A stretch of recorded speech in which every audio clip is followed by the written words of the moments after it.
Faster, my good afternoon. Welcome to the Mannin line, the island's finest complainathon. Now, if you're a moronic whinger and you would like to make a fool of yourself with a statement so dull it could be used as a sleep aid, call 661368 or give us an email at manxradio.com, where I, for one, won't look at a word you write. Today, we've got some real doozies lined up for you, and we're joined by one of the island's most notorious MHKs, David Ashford, who'll be answering your questions. Thanks for having me, Andy. I seem to have a bit more spare time on my hands after last year's events, and I could do with a laugh. Glad to be here. So, let's get right into it. Our first caller is Karen. Hi, David. Hi, Andy. I'd just like to ask what is being done about the youth problem in Onken. What exactly do you mean, Karen?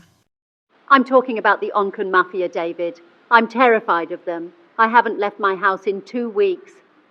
Karen, rest assured, I believe a special sitting of Tynwald is being held to specifically address the Onken Mafia.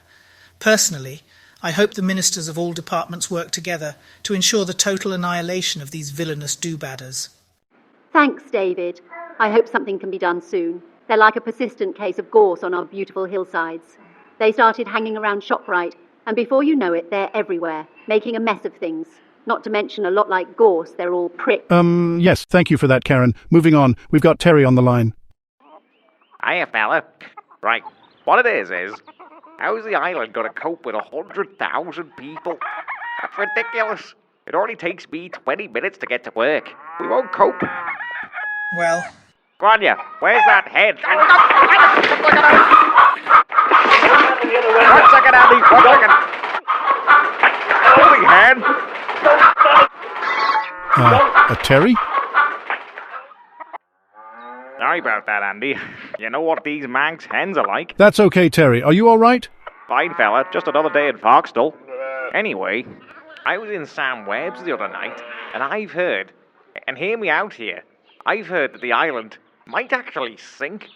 Terry, you'll be pleased to know we don't have anything to worry about. Tynwald did actually think long and hard about this, and we had civil servants working day and night to figure out whether the island would sink or not.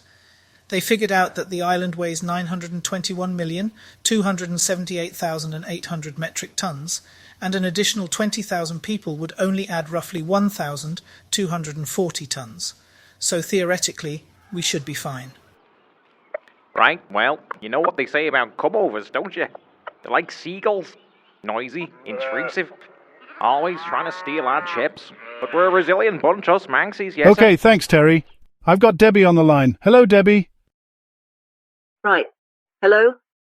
Hello? Go ahead, Debbie. How come Liverpool gets Eurovision? We're not in Eurovision, Debbie. Right, well, when can we at least have a Primark? No, Debbie. The government can't just force a private business to set up on the island. That goes against all principles of the free market. What a ridiculous question. Okay, well, looks like that's all we have time for on this week's episode of Man in Line. Join us next week, where we'll be talking to the Calf of Man's leading bird warden about his terrifying recent encounters and the most ridiculous hostage situation in the island's history.